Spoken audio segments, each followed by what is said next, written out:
चलिए sir, advance tax start करते हैं। फर्स्ट पेज पे आप आ चुके हैं।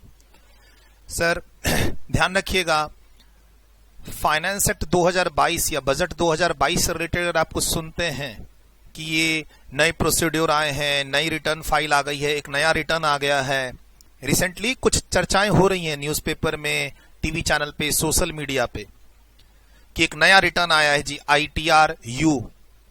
आप 2 साल की रिटर्न एक साथ फाइल कर सकते हैं अगर पिछले 2 साल से रिटर्न फाइल नहीं किए हैं।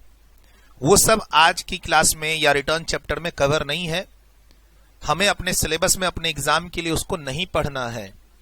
जो सोशल मीडिया पे भी चर्चा चल रही है, न्यूज़पेपर में, टीवी चैनल पे, जिसको आप सुन रहे होंगे रिटर्न से रिलेटेड, वो अमेंडमेंट बजट 2022 की है, फाइनेंस एक्ट 2022। जिन बच्चों का एग्जाम 2023 में है उनके लिए वो रेलिवेंट है। तो वो चीज क्लास के अंदर कहीं पे डिस्कशन में नहीं है। एक दूसरा, मतलब एक फॉर्म है, बहुत सर्कुलेट हो रहा है सोशल मीडिया पे। फिर आप सोचोगे कि सर इसको पढ़ाई नहीं क्लास के अंदर, तो वो मैंने पहले ही बता दिया। ITR-U बोल के एक फॉर्म आया है नया, ITR-U बोल के, उससे रिलेटेड नए रूल्स आए हैं, नया सेक्शन आया है। वो सब जो रिक्वायरमेंट है वो बेसिकली फाइनेंस एक्ट 2022, बजट 2022 की रिक्वायरमेंट है। बजट फाइनेंस एक्ट 2022 से आया है वो, इसीलिए वो सब हमें नहीं पढ़ना है अपने एग्जाम्स के लिए। जो आपको पढ़ना है आपके एग्जाम्स 2022 के लिए, वो सब आपके बुक में है और पढ़ाया जा रहा है। सोशल मीडिया में जो चीज अभी चल रही है वो अब फाइनेंस एक्ट 2022 से मोटिवेटेड है। उसकी तैयारी हम लोग किसके लिए करते हैं? जब इंटरव्यू के लिए जा रहे हैं तब, और या फिर जब ऑफिस में काम कर रहे हैं तब आप उसके लिए एक्सपोज्ड हो। और वो अभी मेरा एरिया नहीं, वो अभी मेरे स्कोप में नहीं है। मेरे स्कोप में अभी फाइनेंस एक्ट 2022 नहीं है, 2021 में करा ही रहा हूं। एक बात ये ध्यान रखना। दूसरा बात ये ध्यान रखना है आपको कि government time to time due date बढ़ाते रहती है। जैसे क्लास में हम लोग पढ़ते हैं कि ड्यू डेट 31 जुलाई है छोटे मोटे एसएससी के लिए, उसके बाद कंपनी के लिए 31 अक्टूबर है, उसके बाद एक है जो इंटरनेशनल ट्रांजैक्शन और ट्रांसफर प्राइसिंग करता है तो उसके लिए 30 नवंबर है। मार्च के बाद जैसे ही आपका प्रीवियस ईयर, आपका फाइनेंशियल ईयर 21-22 खत्म होता है, 21-22, और असेसमेंट ईयर 22-23 चालू होता है, राइट? आपका प्रीवियस ईयर 21-22 यानी 31 मार्च 22 खत्म होने के बाद का जो इमीडिएट जुलाई है या अक्टूबर है या नवंबर, ड्यू डेट की चर्चा क्लास में बहुत बार हुई है। पीजीबीपी की क्लास में हमने उसको यूज भी किया, टीडीएस से रिलेटेड कॉन्सेप्ट में भी हमने उसको यूज किया, सेक्शन 43B में भी हमने उसको यूज किया। तो देखो, हम लोग क्लास में यही 3 डेट पढ़ेंगे, जुलाई, अक्टूबर और नवंबर। अब तुमको बाहर सुनने को मिलता है कि गवर्नमेंट ने उस डेट को बढ़ा दी है, गवर्नमेंट ने डेट एक्सटेंड करके जनवरी कर दी है, फरवरी कर दी है, मार्च कर दी है। वो सब हमारे कोर्स का पार्ट नहीं होता। Government time to time notification issue करके ड्यू डेट बढ़ाते रहती है।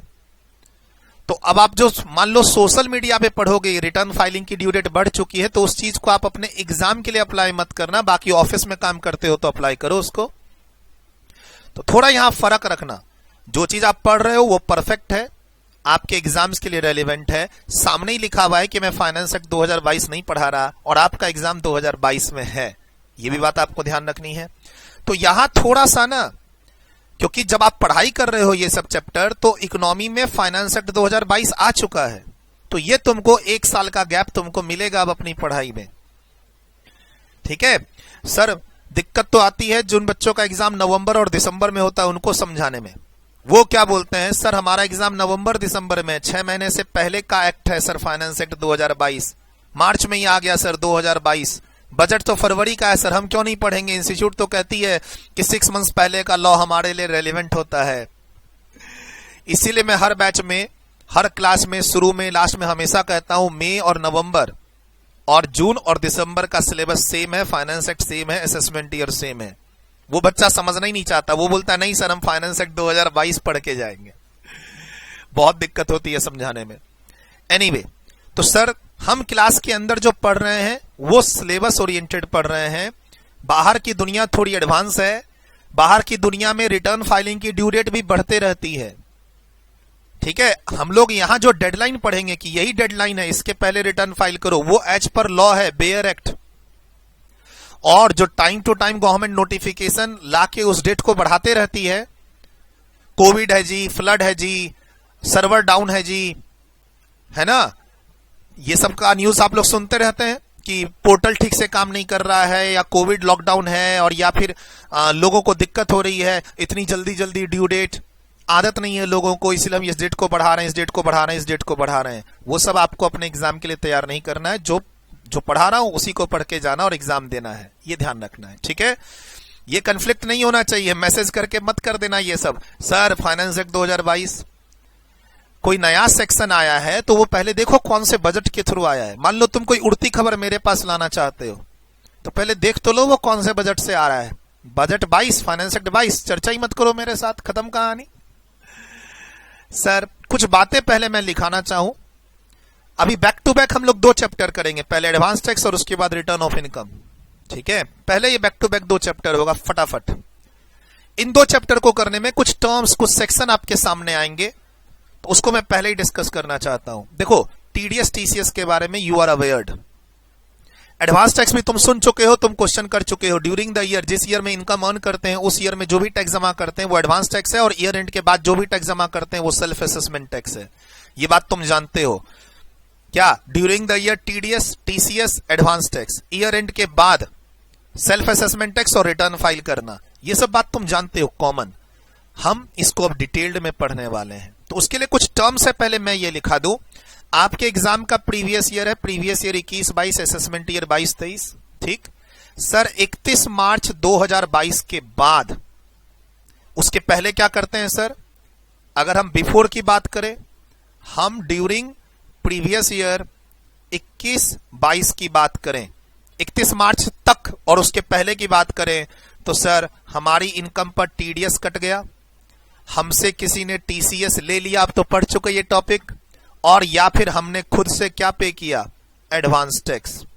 सर टीडीएस और एडवांस टैक्स तो मैंने सबसे शुरू में जब आपको इंट्रोडक्शन क्लास दी थी तभी बता दिया था, और सर धीरे धीरे धीरे धीरे टैक्स कंप्यूटेशन की क्लास में बताया, है ना, फिर पीजीबीपी की क्लास में आया, फिर आपका इनकम फ्रॉम अदर सोर्स की क्लास में आया। जब इतने सारे बेस बन गए आपके, तो मैं आपको ले गया टीडीएस की क्लास में, तो समझ में भी आया आपको, वरना कितने बच्चों के तो वो ऊपर से निकल जाता है। डिडक्शन ईटीसी से टीयू शुरू की इंट्रोडक्शन की क्लास में बताया, टैक्स कंप्यूटेशन की क्लास में बताया, धीरे धीरे हर चैप्टर में लिंकिंग करते हुए मैं ले गया उसको, तो बच्चों को समझ में आता है। आपको लगता है कि मैं आपका टाइम वेस्ट करा रहा हूं, तो ज्यादा टाइम ले रहा हूं, 200 घंटे की क्लास को 250 घंटों में पढ़ा रहा हूं। सर हर चीज की लिंकिंग होती है, एज ए स्टूडेंट तुमको पता नहीं चलता है। बच्चा तो चाहता है क्या 3 घंटे की क्लास को 1.5 घंटे में खत्म कर ले, 50-60% की स्पीड में। बच्चे का बस चले तो वो 1 घंटे में खत्म कर ले। सर ड्यूरिंग द ईयर आप टीडीएस टीसीएस एडवांस टैक्स की बात करते हैं, वो तो अभी हम करेंगे ही। ईयर एंड के बाद हमारा काम क्या होता है? पहला कंप्यूटेशन ऑफ इनकम, जो आप सीखते हो, 5/8 की इनकम कंप्यूट करना, रेसिडेंशियल स्टेटस डिटरमाइन करना। पैन नंबर तो तुम ले चुके हो, पैन नंबर ले चुके हो, पैन आधार का लिंक हो चुका है पोर्टल पे तुम्हारा। ईयर खत्म होने के बाद तुम्हारा जॉब क्या होता है? तुम अपना इनकम कंप्यूट करके देखते हो कि तुम्हारा टैक्स कितना बनने वाला है। वही जो क्लास में सीखते हैं, 5/8, deduction, clubbing, set of, status determine करना, स्लैब रेट लगाना, कंपनी हो तो 30%, इनकम का लेवल देख के सरचार्ज ऐड करना, सेस तो ऐड करना ही है, वो सब आप करते हो, ठीक। अब फिर देखते हो कि आपके पास टीडीएस कितना है, टीसीएस कितना है, एडवांस टैक्स कितना है, और ये सब देखने के लिए मैंने एक फॉर्म बताया था आपको, फॉर्म नंबर 26AS, टीडीएस की क्लास के अंदर प्रैक्टिकल क्वेश्चन जो डिस्कस हो रहा था उस क्लास में। हाँ, टीडीएस क्लास के अंदर जो हमने प्रैक्टिकल क्वेश्चन डिस्कस किए, वहां मैंने बताया फॉर्म नंबर 26AS के बारे में। सर आपके पास कोई एएमटी मैट क्रेडिट है, कोई रिलीफ है, या टीडीएस टीसीएस एडवांस टैक्स है, तो वो घटा दो अपनी टोटल टैक्स लायबिलिटी में से, और जो अब जितना टैक्स बनता है वो पे करो। सर सबसे पहले आप अपनी इनकम कंप्यूट करो, टैक्स कंप्यूट करो, करने के बाद उस टैक्स को पे करो, उसको बोलते हैं हम लोग self assessment tax, under section 140A। अभी क्लास में बहुत बार रेफरेंस आएगा इस सेक्शन का। सर इसी टैक्स के साथ हम लोग क्या जमा करते हैं? अगर हमें कोई इंटरेस्ट जमा करना है तो, और रिटर्न लेट से फाइल की है तो लेट फी, हम इसी टैक्स के साथ अपनी तरफ से जमा करते हैं। ठीक रिटर्न फाइल करने से पहले file your return, ITR, income tax return, और फॉर्म नंबर भी ऐसे ही है, ITR 1, ITR 2, ITR 3 से लेकर ITR 7 तक। एक अभी नया फॉर्म आया फाइनेंस एक्ट 2022 के कारण, ITRU, जो आपको नहीं पढ़ना है। बट फॉर्म्स जो हैं ITR 1, 2, 3 ये होते हैं। और जो हम 31 मार्च के बाद रिटर्न फाइल करने से पहले टैक्स जमा करते हैं उसको क्या बोलते हैं? Self assessment tax. और उसको वो सेक्शन है 140A, इसको हम लोग रिटर्न चैप्टर में पढ़ेंगे।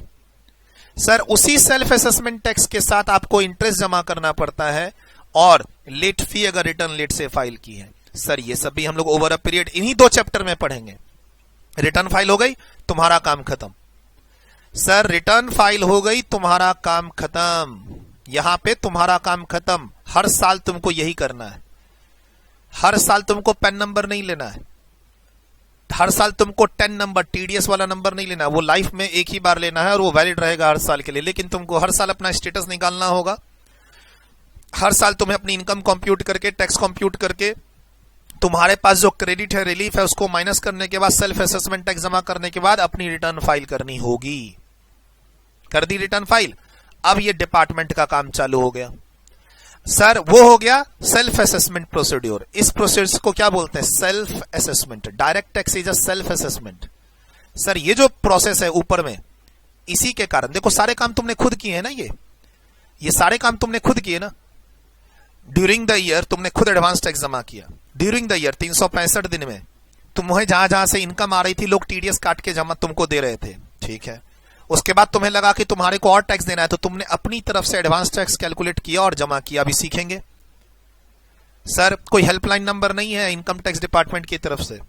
इनकम टैक्स डिपार्टमेंट की तरफ से कोई हेल्पलाइन नंबर नहीं है कि आप फोन करके उससे पूछेंगे और वो आपकी हेल्प करेंगे और या फिर बोलेंगे आ जाओ हमारे ऑफिस, तुम्हारी हेल्प कर देते हैं, 200 रुपया चढ़ा देना, मतलब जो भी हो प्रोफेशनल फी। अरे CA, लॉयर, CMA, CS के पास जाऊंगा, डिपेंडिंग अपॉन देयर एक्सपीरियंस वो लोग 1000 से लेकर 10,000 चार्ज कर देंगे।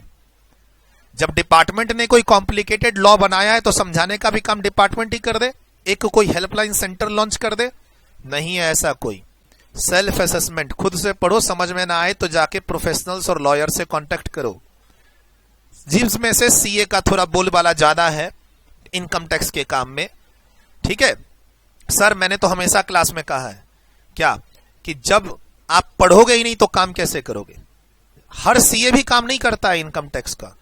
जो ड्यूरिंग योर प्रोफेशनल प्रिपरेशन, चाहे CA स्टूडेंट हो, CMA हो या CS हो, अगर वो पढ़ाई करते समय इनकम टैक्स में रुचि दिखाता है तो, और ट्रेनिंग में इनकम टैक्स पे काम करता है, फ्यूचर में उसको जॉब भी इनकम टैक्स से मिलती है, प्रैक्टिस भी वो इनकम टैक्स में ही करता है, ठीक है। अलग बात है बोलबाला आज के दिन किसका है। अगर हम इनकम टैक्स में कंप्लायंस की बात करें तो CA का, और लिटिगेशन में बात करें तो लॉयर्स, वहां CA की नहीं चलती है। वहां न CA, न CMA, न CS किसी की नहीं चलती है। लिटिगेशन जब होता है ना इनकम टैक्स का, और जो मैटर जाता है ITAT, high court, supreme court, तो फिर आता है कौन? Lawyer, LLB, law firms. वो फिर बोलते हैं भाई तुम लोग का काम पीछे हटो, अब हमें लॉ के इंटरप्रिटेशन करने दो, सामने कोर्ट है, हंसी मजाक नहीं है, ठीक है।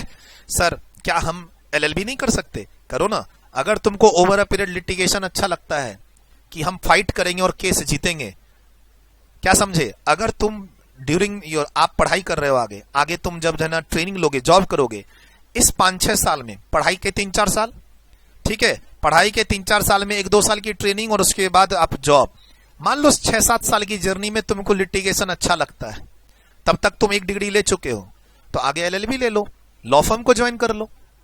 सर क्या बीइंग CA या CMA या CS में लॉ फर्म को ज्वाइन कर सकता हूं? क्यों नहीं ज्वाइन कर सकते हो? तुम में थोड़ा सा जोश होना चाहिए कि सर मुझे ये लिटिगेशन लड़ना, इंटरप्रेट करना और जीतना अच्छा लगता है। सर मजा आता है जब किसी केस में लड़ते हैं और जीतते हैं, कि हमने शुरू से डिसाइड किया था कि इस ट्रांजैक्शन पे टैक्स नहीं देना है, मैटर आगे गया और हम जीते। सर इसकी खुशी अलग है।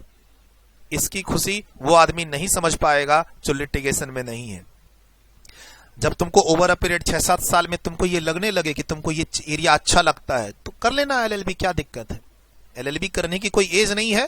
हाँ, धीरे धीरे तुमको व्यू फॉर्म करना पड़ेगा। तुमको फाइनेंस अच्छा लगता है, अकाउंटिंग अच्छा लगता है, DT अच्छा लगता है, IDT अच्छा लगता है, क्या अच्छा लगता है।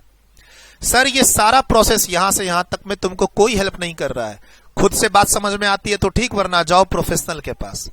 इसको डिपार्टमेंट कहती है self assessment procedure. Self assessment procedure. Direct tax is a self assessment. In fact indirect tax GST भी सेल्फ असेसमेंट ही है।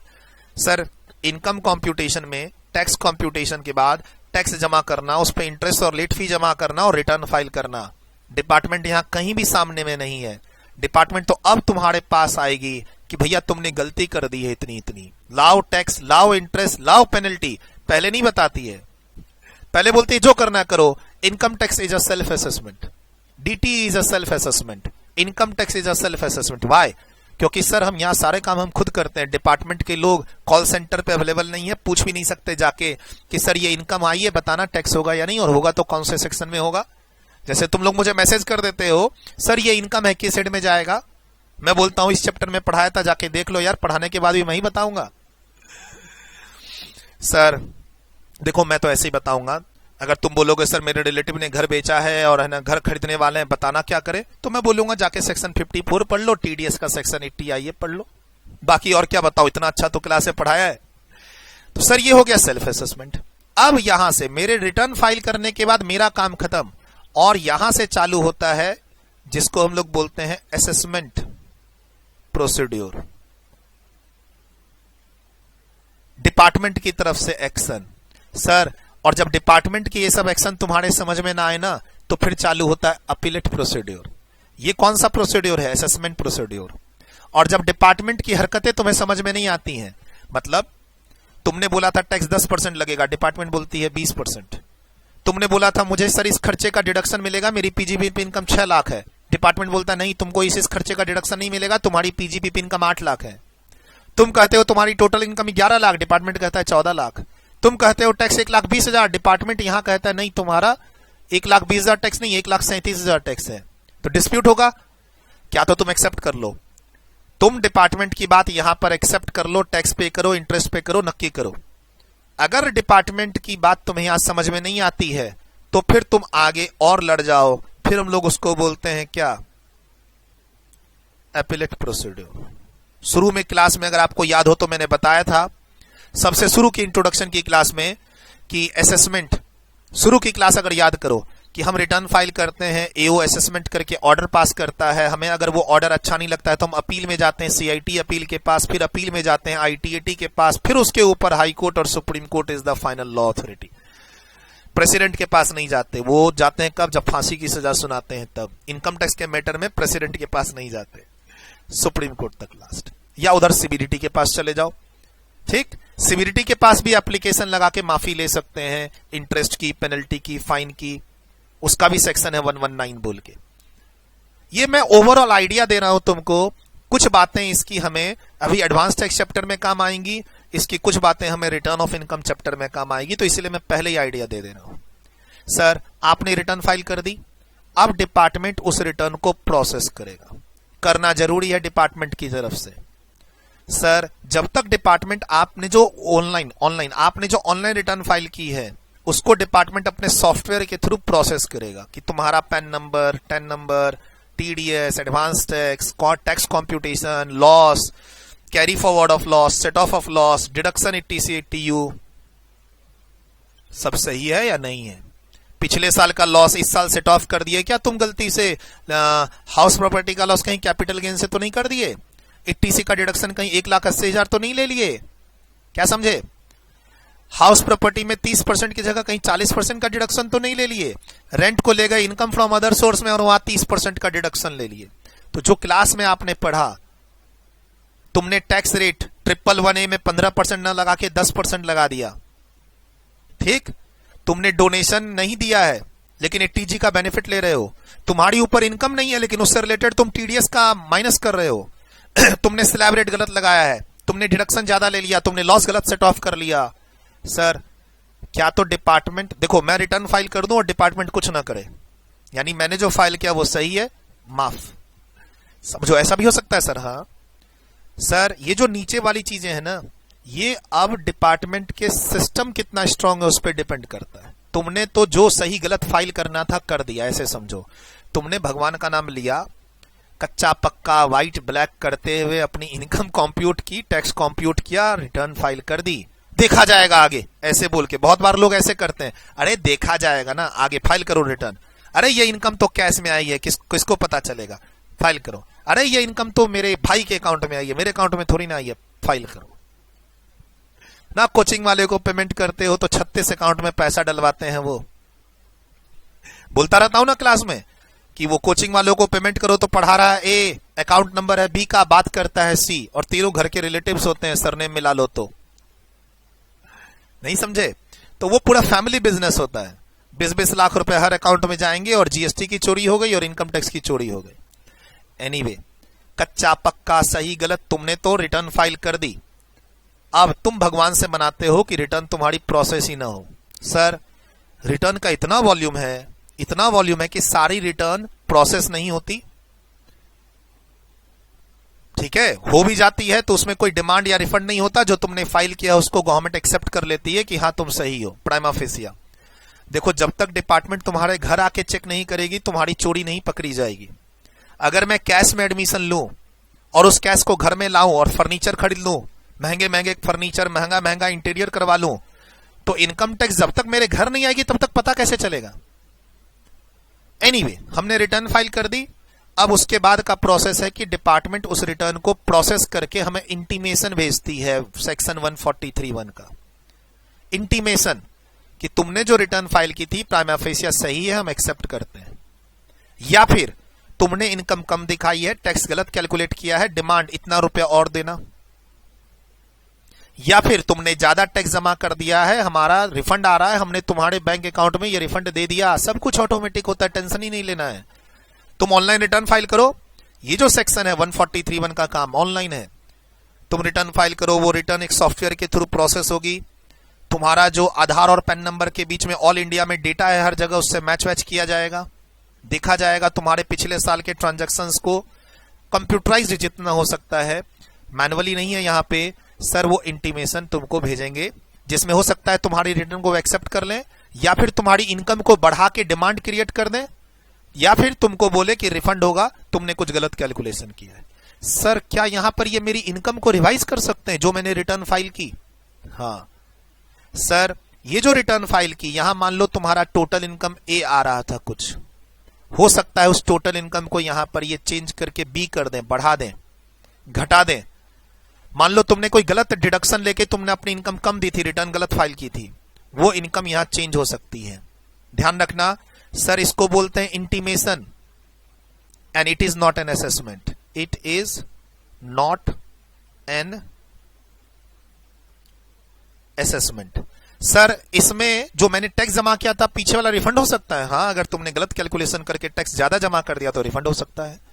सर, अगर गलत कैलकुलेशन करके टैक्स कम जमा किया है तो तुमको डिमांड का नोटिस आ सकता है। सेक्शन 156 एक डिमांड का सेक्शन का नोटिस है, ठीक, वो आ सकता है। नहीं आएगा वो, 143(1) की इंटीमेशन ही डिमांड है, नहीं आएगा वो। यहां पर एक डिमांड की नोटिस, जनरली जब गवर्नमेंट को टैक्स चाहिए होता है ना, तो वो सेक्शन 156 में नोटिस भेजती है, वो तुमको यहां नहीं भेजेगी। तुमको ईमेल चेक करो, तुमको ये इंटीमेशन आएगा, उसमें लिखा रहेगा, जितना लिखा रहेगा उतना टैक्स तुमको जमा कर देना पड़ेगा। और या फिर तुम वहां लड़ाई कर सकते हो कि सर कैलकुलेशन गलत है, मैं अपील में जाऊंगा या फिर मैं रेक्टिफिकेशन फाइल करूंगा, वो एपीलेट प्रोसीड्योर है। अभी मैं असेसमेंट की बात बता दूं जो इस 2 चैप्टर में काम आने वाला है। पूरी बात तो कैसे बताऊंगा, अभी जितना मुझे अभी जरूरत है इन 2 चैप्टर के लिए, एडवांस टैक्स और आरओआई के लिए, मैं उतना बता रहा हूं। सर, ये इंटीमेशन हो गया, ये इंटीमेशन सॉफ्टवेयर ने चेक किया। अब हो सकता है तुम्हारी रिटर्न पर असेसमेंट कर ले डिपार्टमेंट को कुछ खुफिया सूत्रों से पता चला कि जो तुमने रिटर्न फाइल की है और जो तुम्हारा बिजनेस है वो मैच नहीं कर रहा। तुमने मान लो, तुमने देखो डिपार्टमेंट में के कुछ कायदे कानून है। सपोज करो तुमने एक रिटर्न फाइल की 10 लाख के बिजनेस लॉस के साथ, तुम्हारा केस असेसमेंट में जाएगा ही जाएगा। डिपार्टमेंट के कुछ 30-35 पॉइंट हैं। फॉर एग्जाम्पल मैं बोलूं कि मैंने, है ना, ये कैपिटल गेन अर्न किया है 50 लाख रुपए का, तो डिपार्टमेंट का अपना एक ना पॉइंट्स है कि अगर किसी एसएससी ने रिटर्न फाइल की है और उसमें ये चीजें हैं तो उसके केस को डिटेल्ड स्क्रूटनी के लिए उठाओ, डिटेल्ड चेकिंग के लिए, डिटेल्ड एग्जामिनेशन के लिए, रेगुलर असेसमेंट। सारे केसेस इसमें नहीं आते हैं, कुछ केसेस आएंगे for detailed examination. Detailed examination ध्यान रखना, जब तुम रिटर्न फाइल करते हो तो सभी रिटर्न प्रोसेस नहीं होती, नहीं हो पाती, डिपार्टमेंट के पास कभी कभी मिस कर जाती है, बट ऑलमोस्ट डिपार्टमेंट ट्राई करती है कि जो भी रिटर्न फाइल हुआ है सब पे 143(1) का क्या आ जाए, इंटीमेशन एसईसी को, टैक्स पेयर को मिल जाए। बट सर ये जो असेसमेंट होती है ये सेलेक्टिव केस में होती है, सेलेक्टेड केसेस में। गवर्नमेंट के पास अपने 30-40 पॉइंट है, गवर्नमेंट की ये असेसमेंट की गाइडेंस निकलती है कि इस साल हम इन पॉइंट्स के बेसिस पर केसेस को सेलेक्ट करेंगे और उसकी डिटेल्ड एग्जामिनेशन करके रेगुलर असेसमेंट करेंगे और असेसमेंट ऑर्डर पास करेंगे। यहां तुम्हारे को काफी अच्छा खासा पैसा देना पड़ सकता है। सर इसमें तो तुम्हारी बुक्स मंगा के वो चेक भी करेंगे, तुम्हारे ट्रांजैक्शन को वेरीफाई करेंगे, और सर जब साल भर की बुक्स मंगाएंगे, ट्रांजैक्शन चेक करेंगे तो बहुत सारी गलतियां मिलेंगी, उठापटक वाली, व्हाइट ब्लैक वाली। हर बिजनेसमैन ऐसे टीसी तो है नहीं कि जो एक नंबर में सब कुछ करने का दावा कर रहा है। दावा क्या, मैं तो कर ही ना हूं। कभी भी कोई भी आके चेक कर ले, कभी भी कोई भी स्टूडेंट आके चेक कर ले, कोई जानकार चेक कर ले, हमने हर साल हर महीने जीएसटी पे किया कि नहीं किया। सर असेसमेंट अंडर सेक्शन 143(3) बोलते हैं इसको, 143(1) को इंटीमेशन बोलते हैं, असेसमेंट नहीं। और हर केस असेसमेंट में जाएगा जरूरी नहीं है, सिचुएशन के हिसाब से डिपार्टमेंट नोटिस भेजती है और केसेस को सेलेक्ट करती है रेगुलर असेसमेंट के लिए। यहां नोटिस आती है, यहां इसमें नोटिस आती है, इसके लिए नोटिस आती है अंडर सेक्शन 143(2) की नोटिस आती है और फिर डिपार्टमेंट उसका डिटेल्ड एग्जामिनेशन करके ऑर्डर पास करती है। यहां पर खूब सारा पैसा टैक्स का डिमांड में आता है जो देना पड़ता है। और इसी ऑर्डर से अगर तुम सेटिस्फाइड नहीं हो, सर ये एओ ने तो गलत कर दिया, ये ऑर्डर कौन पास करता है, passed by AO, passed by AO assessing officer. जो ऑफिसर पास करता है ऑर्डर, हम लोग उसको क्या बोलते हैं, असेसिंग ऑफिसर। ठीक, अगर तुम इसी से खुश नहीं हो तो तुम कहां जा सकते हो, अपील में जा सकते हो, रेक्टिफिकेशन में जा सकते हो, रिवीजन में जा सकते हो। सर एपेलेट प्रोसीड्योर के अंदर एक ऑप्शन होता है रेक्टिफिकेशन का, एक ऑप्शन होता है अपील का, एक ऑप्शन होता है रिवीजन का। अलग अलग सेक्शन है, अलग अलग बातें होती हैं उसमें। ठीक, अब फिर डिपार्टमेंट के पास मौका है तुम्हारे केस को वापस से रीअसेसमेंट करने का। अगर डिपार्टमेंट को लगता है कि जो पिछला वाला असेसमेंट हुआ था वो तो हुआ ही हुआ, हमें कुछ 1-2 लाख, 3 लाख, 4 लाख, 5 लाख, 10 लाख की इनकम की इंफॉर्मेशन और हाथ लगी है जो इसने छुपा ली है। डिपार्टमेंट को अपने वही, कहीं मान लो इनकम टैक्स का सर्च हुआ था, है ना, इनकम टैक्स का सर्च हुआ, उसमें पता चला किसी कंपनी में इनकम टैक्स का छानबीन हो रहा था, उससे पता चला कि इस बंदे को अच्छी खासी इनकम हुई है लेकिन उसने रिटर्न फाइल नहीं की है। मतलब गवर्नमेंट को ओवर अ पीरियड एक जगह से दूसरी जगह लिंकिंग करती है। मान लो कहीं पे जीएसटी का रेड पड़ा, उससे इंफॉर्मेशन निकल के आई डिपार्टमेंट के पास, अरे इसने तो खूब सारे जीएसटी की चोरी की है, अरे इसका असेसमेंट भी हो रखा है। तो फिर डिपार्टमेंट वापस चालू कर देती है, कौन सा, रीअसेसमेंट अंडर सेक्शन 147। असेसमेंट, फिर से उसका असेसमेंट। कब, जब लगा कि तुम्हारी कुछ और इनकम मिली है, तुमने कुछ गलत खर्चे डेबिट कर रखे थे जो पहले कवर नहीं हो पा रहे थे। बोला सर ये सारा फेरा यहीं से शुरू हो रहा है, मैं रिटर्न ही फाइल नहीं करूंगा, जाओ सर, मैं कोचिंग चला रहा हूं, सारे बच्चों से पैसा कैश में लूंगा है ना, और सर कोई टैक्स नहीं दे रहा, ना एडवांस टैक्स, ना सेल्फ असेसमेंट टैक्स, ना मैं रिटर्न फाइल करूंगा। सर आप बोलते हैं रिटर्न फाइल करने के बाद इतना बखेरा है, रिटर्न फाइल करो तो इंटीमेशन होती है, असेसमेंट होता है, फिर रीअसेसमेंट होता है। सर इतना कौन दिमाग लगाएगा, मैं काम करूं या इन सब में दिमाग लगाऊं। सर ये इतनी हरकतें ना सैलरी वालों के साथ नहीं होती, टेंशन नहीं लेना। अगर तुम नौकरी कर रहे हो तो, नौकरी कर रहे हो ना, तो वो 143(1) तक काफी है, उसके बाद का ये सब सेक्शन एक्शन लेता ही नहीं डिपार्टमेंट। बोलता नौकरी करने वाला का तो बेचारा जान निकाल चुका है, टीडीएस काट के एम्प्लॉयर ने। नौकरी कर रहे हो तो टीडीएस तो काट चुका है एम्प्लॉयर ने सेक्शन 192 में, अब क्या उसकी जान लोगे।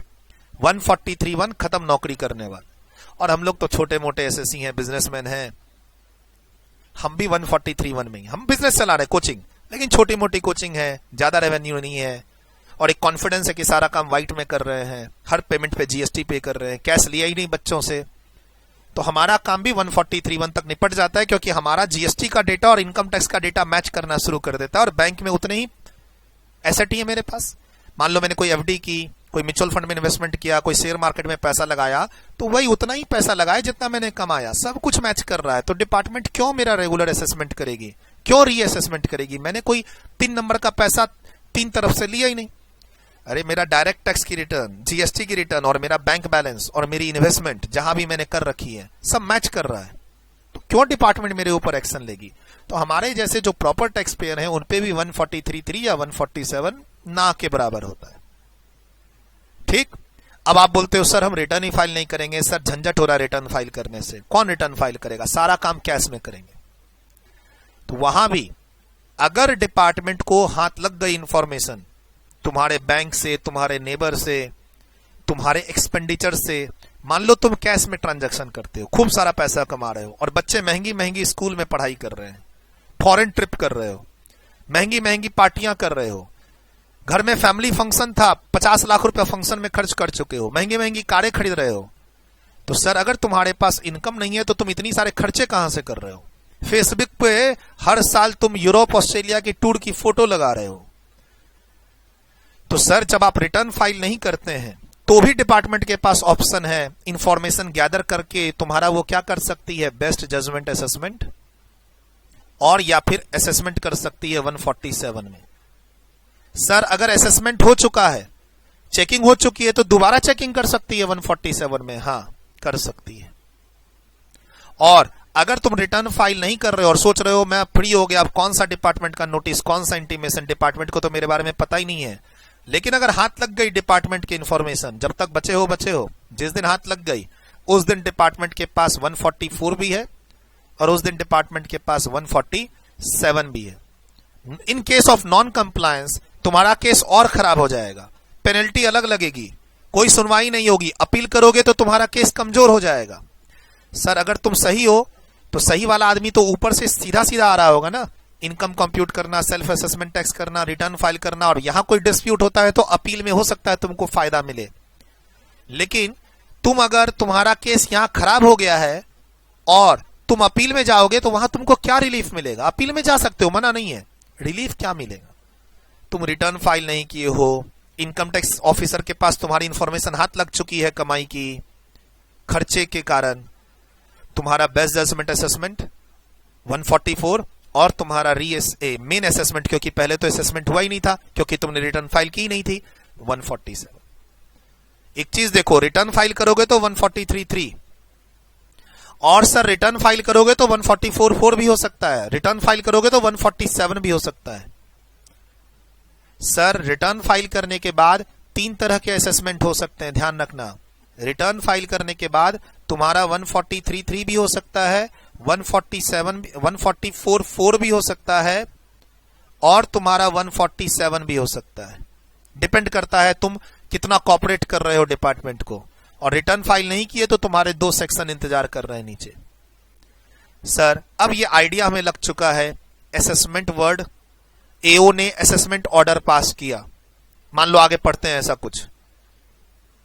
सर बहुत काम आएगा, अभी जो ये इन्फॉर्मेशन मैंने आपको दी है ये 2 चैप्टर में भी बहुत काम आएगी, एडवांस टैक्स और रिटर्न में। मान लो कहीं मैं पढ़ा रहा हूं डिपार्टमेंट ने असेसमेंट किया, अच्छा डिपार्टमेंट ने असेसमेंट किया मतलब 143(3) या 144(4) या 147। इंटीमेशन आया, रिटर्न प्रोसेस हुई, ओ अच्छा 143(1). 31 मार्च के बाद टैक्स जमा किया, अच्छा सेल्फ असेसमेंट टैक्स। पहले टैक्स जमा किया, ओहो एडवांस टैक्स। ठीक है, तो ये आइडिया तुम्हारे अब दिमाग में रहेगा। अब तुम्हें आगे जो मैं पढ़ाऊंगा वो अच्छे से समझ में आएगा। आधा घंटा शायद मैंने तुम्हारा बर्बाद कर दिया है। सर ये बर्बाद करना नहीं करते हैं, ये तो बेस आपका बन रहा है, बेस बन रहा है। जैसे ही ये बेस बनेगा इन 2 चैप्टर में तुमको एकदम मजा आने वाला है। सीधा सीधा चैप्टर पढ़ाऊंगा, सारे चैप्टर ऊपर से निकल जाएंगे, तुम एग्जाम में क्वेश्चन ही अटेम्प्ट नहीं करना चाहोगे। सर इसके पहले मैं तुम्हारा एक बार बेस बना चुका हूं। शुरू में तुमको मैंने बताया था कि एसईसी और एओ में जब लड़ाई होती है तो केस कहां तक जाता है, सुप्रीम कोर्ट तक। वहां भी बच्चों के खूब अच्छे अच्छे फीडबैक आए, सर ये नई चीज सीखी, ये नई चीज सीखी, ये नई चीज सीखी, हमें तो पता ही नहीं था। और आज उन्हीं सब चीजों को मिला रहा हूं। तो जो पहले की पढ़ाया था और जो आज पढ़ा रहा हूं और जो अब पढ़ाऊंगा वो सब आपस में क्या है, कनेक्टेड है। बाकी तुम ये टर्म तो तुम पहले से जान रहे हो, TDS, TCS, advance tax, self assessment tax, return file करना, रिटर्न फाइल की ड्यू डेट। और कितनी बार क्लास में बोला है कि जब हम रिटर्न फाइल करते हैं तो उसकी चेकिंग डिपार्टमेंट करता है। अभी थोड़ा डिटेल्ड में सेक्शन सब सेक्शन के साथ पढ़ा रहा हूं, धीरे धीरे चीजें याद हो जाएंगी। और यहां से कुछ याद मत करना, ये समझने के लिए था। अब जो हम लोग चैप्टर में जाएंगे आगे, जैसे जैसे चैप्टर में इनका रेफरेंस आता जाएगा वहां पर हम कोशिश करेंगे पढ़ने की, याद रखने की। ये तो मैं तुमको एक फ्लो समझा रहा था, ऐसे समझो, ये मैं तुम्हें एक फ्लो समझा रहा था। लिखिए इसको।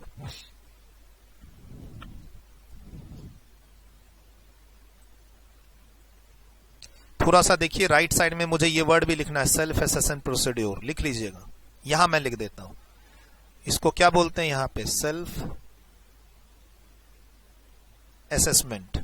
इसीलिए बोलते हैं इनकम टैक्स को सेल्फ असेसमेंट, क्योंकि तुम अपनी कॉम्प्यूटेशन, टैक्स जमा करना, रिटर्न फाइल करना, ये सब काम तुम खुद करते हो।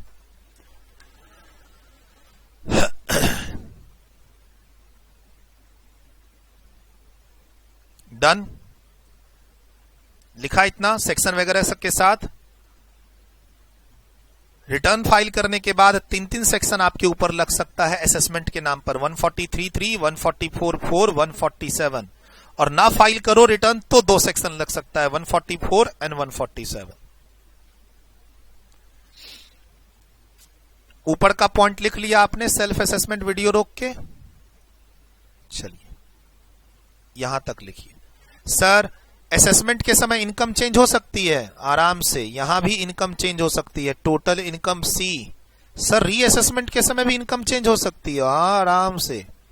जो रिटर्न आपने फाइल की उसके बाद डिपार्टमेंट ने उसको रिटर्न को प्रोसेस की 143(1) में, क्या वहां इनकम बढ़ सकती है? हाँ। सर डिपार्टमेंट ने असेसमेंट कर दिया मुझे नोटिस भेज के, वहां इनकम चेंज हो सकती है? हाँ, टैक्स भी चेंज हो सकता है। और आगे रीअसेसमेंट हुआ तो वहां भी इनकम चेंज होगी, टैक्स चेंज होगा, और जनरली बढ़ेगा, घटेगा तो नहीं। देखो डिपार्टमेंट तुम्हारे ऊपर एक्शन ले रही है इन सब के थ्रू, तो घटने का तो सवाल ही नहीं उठता, बढ़ेगा ही बढ़ेगा, इनकम भी बढ़ेगी और तुम्हारी टैक्स लायबिलिटी भी बढ़ेगी। बट मैं ये कहना चाह रहा हूं कि जो तुमने इनकम दिखाई रिटर्न फाइल करते समय कि तुम्हारी टोटल इनकम से 8 लाख रुपए है, तो क्या वो इनकम डिपार्टमेंट वेरीफाई करके चेंज कर सकता है? हाँ, चेंज हो सकती है इनकम। तो सर इनकम चेंज होगी तो टैक्स भी चेंज होगा? हाँ। फिर सर डिपार्टमेंट हमसे वो टैक्स मांगेगी? हाँ। फिर सर इंटरेस्ट भी मांगेगी उसका? हाँ भाई हाँ, टैक्स भी मांगेगी और इंटरेस्ट भी मांगेगी उसका। वही तो आगे समझाना है आपको। टोटल इनकम हर लेवल पे चेंज हो सकती है आपकी, इसीलिए तो असेसमेंट हो रहा है, इसीलिए तो वो डिटेल्ड एग्जामिनेशन कर रहे हैं तुम्हारे बुक्स का, ट्रांजैक्शन का। और जब करेंगे तो कोई ना कोई गलती मिलेगी, जहां पर तुमने कोई ना कोई फ्रॉड किया होगा, कोई ना कोई एरर किया होगा, कोई ना कोई गलत प्रोविजंस अप्लाई किए होंगे। डिपार्टमेंट के लोगों से लड़ाई हो जाए असेसमेंट में तो तुम आगे अपील में चले जाओ कि सर मेरी बात तो ये सुनते ही नहीं है और अपनी मनमानी करके मेरी इनकम बढ़ा रहे हैं, मेरे से टैक्स ले रहे हैं, तो तुम हायर अथॉरिटी के पास अपील में चले जाओ। वहां पर हमारे पास एक ऑप्शन होता है रेक्टिफिकेशन का, कि सर देखो ना गलती हो गई है, आपसे ठीक कर दो। फिर दूसरा ऑप्शन होता है रिवीजन का, फिर एक ऑप्शन होता है अपील का। काफी सारे ऑप्शंस मिले हुए हैं डिपार्टमेंट की तरफ से, इसीलिए इंडिया में लिटिगेशन थोड़ा ज्यादा होता है। एक्ट में काफी सारे ऑप्शन दे रखे हैं नेचुरल जस्टिस को फॉलो करके, कि भाई एक जो सही आदमी है वोट उस पर टैक्स नहीं लगना चाहिए, भले 10 गलत आदमी छूट जाएं। तो इसके लिए काफी सारे ऑप्शन मिले हुए हैं एसएससी को, कि देखो अगर तुम्हें असेसमेंट नहीं समझ में आती है और तुम एग्री नहीं कर रहे हो, वहां जो तुम्हारी इनकम बढ़ी है और टैक्स बढ़ी है, तो तुम उसके अगेंस्ट में रेक्टिफिकेशन, रिवीजन, अपील में आ सकते हो। डन, वीडियो रोक के इतना लिख लिया। सर अगर रिटर्न फाइल नहीं करते हो, या सर्च जो हम लोग सुनते हैं ना, इनकम टैक्स का रेड हुआ है, सर सुना है उसके यहां इनकम टैक्स की रेड पड़ गई है, तो जो इनकम टैक्स की रेड पड़ने के बाद जो तुम्हारे सेक्शन अप्लाई होता है वो है 147। पिछले साल तक अप्लाई होता था 153A, जो अब बंद हो चुका है, क्रॉस कर दिया है मैंने। एक पिछले साल तक असेसमेंट होता था सर्च के केस में सेक्शन 153A का, 4 तरह के असेसमेंट होते थे पिछले साल तक, 4 तरह के असेसमेंट होते थे, 143(3), 144, 147 एंड 153A। इस साल से 3 ही रह गए हैं। ठीक है, तो ये बताना भी जरूरी है। इनकम टैक्स की रेड पड़ती है, सर्च कहलाता है वो, वहां पर पहले असेसमेंट होता था 153A के अंदर, अब उसको भी 147 में ले आया गया है आप ही के फाइनेंशियल ईयर 21-22 से। बेसिक नॉलेज ये है, इसको यहां से सिर्फ समझना है, यहां से याद कुछ भी नहीं करना है। डन, पूरा लिख लिए। चलिए अब इसको जानने के बाद अब थोड़ा हम एडवांस टैक्स में चलते हैं और इस चार्ट पर फोकस करते हैं। डरे तो नहीं सर, अभी तो आपने एक चार्ट टाइप का डिस्कस किया था, फिर एक ये आ गया। हाँ जी, इसके लिए फ्रेश पेज पे आना होगा, कॉपी को थोड़ा मूव करना होगा हॉरिजॉन्टल वर्टिकल, ताकि ये अच्छे से तुम चार्ट लिख सको अपनी कॉपी पे। मैं खराब करूं उससे पहले तुम इसको लिखना चाहो लिख लो। ये देखो नीचे तक जा रहा है, ये देख रहे हो, एक लाइन है बीच में, एक टाइमलाइन है बीच में, उस टाइमलाइन के ऊपर कुछ बातें लिखी हैं, दिख रहा है साफ साफ।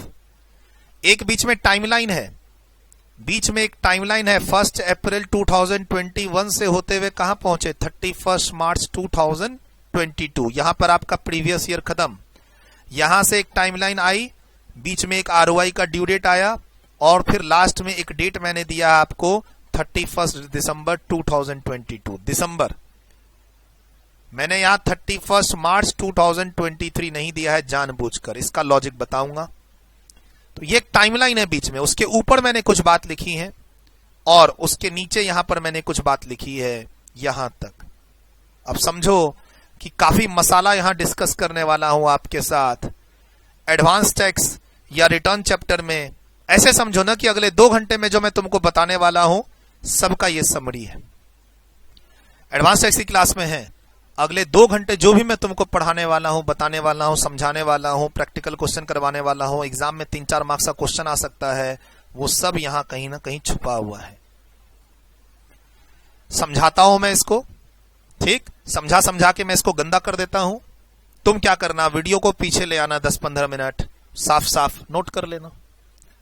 ठीक, अभी मत नोट करो, अभी नोट करोगे तुमको पता ही नहीं है नोटिंग का पर्पस क्या है। मुझे समझाने दो, मुझे इसको खराब करने दो। बोला सर आप समझाएंगे गंदा करेंगे, फायदा क्या? तो बेटा तुम वीडियो को 10-15 मिनट पीछे ले आना, जितनी देर में समझाऊंगा उसके पीछे आ जाना। जब ये क्लीन चार्ट आ जाए तो नोटिंग करोगे, तो तुमको फिर समझ में भी आएगा कि हम ये नोटिंग क्यों कर रहे हैं। ठीक है, तो पहले मुझे समझाने दो। बीच में एक टाइमलाइन आप देखो, लिखो मत अभी, अभी पहले समझो। अगर तुमने 10 मिनट 15 मिनट मेरे इस चार्ट को समझ लिया तो अगला 2 घंटा तुम्हारा और एग्जाम का क्वेश्चन भी तुम्हारा, जिसमें इंटरेस्ट की कैलकुलेशन आती है 234 ABC की गारंटी। अभी अगले 15 मिनट में तुम्हारा सब कुछ दिमाग में उतर जाएगा, तो पढ़ने में मजा भी आएगा। डायरेक्ट मैं पढ़ाऊंगा सब कुछ ऊपर से निकल जाएगा, ये ध्यान रखना। डायरेक्ट जो तुम पढ़ोगे बुक को तो कुछ भी समझ में ना आएगा। और एक बार इस चार्ट को समझ लिए, मस्त चार्ट है, मस्त। बच्चों का बहुत फीडबैक आता है इस चार्ट के बारे में। जब भी बच्चे इस चार्ट को देखते हैं, अपने रजिस्टर्ड स्टूडेंट्स और यूट्यूब वाले स्टूडेंट्स, बहुत तगड़ा वाला फीडबैक आता है। क्यों? क्योंकि इस चार्ट में सब कुछ बताने की मैं कोशिश कर रहा हूं आपको, मजा आएगा भी। एक बार आप इतना जितना दिख रहा है उसको पढ़ने की कोशिश करो। लिखना नहीं है प्लीज, लिखने के लिए आप वीडियो पीछे ले आना। फिलहाल यहां पर जितना आपको दिख रहा है ना, देखो एकदम मैक्सिमम टू मैक्सिमम मैं तुमको दिखाने की कोशिश कर रहा हूं। यहां जितना मैक्सिमम दिख रहा है उसको एक बार वीडियो रोक के आप पढ़ो।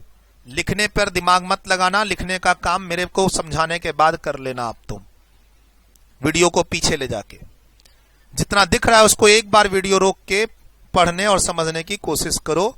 और यहां 5 मिनट का ब्रेक भी ले लो, क्योंकि फिर अब ये महायुद्ध शुरू हो जाएगा। एक 5 मिनट का ब्रेक लेना है तो ब्रेक ले लो। वीडियो रोको, 5 मिनट का ब्रेक लेना है चाहो तो ले लो, वरना आगे ले लेना। लेकिन इसको पहले बार पढ़ो, कहां पर मैंने क्या क्या लिखा है समझने की कोशिश करो एक बार। कौन सा सेक्शन कहां पर लिखा है, क्यों मैंने कोई डेडलाइन दी है, कहां पर क्या सेक्शन मैंने कोट किया है, एक बार समझने की कोशिश करो। रोको वीडियो।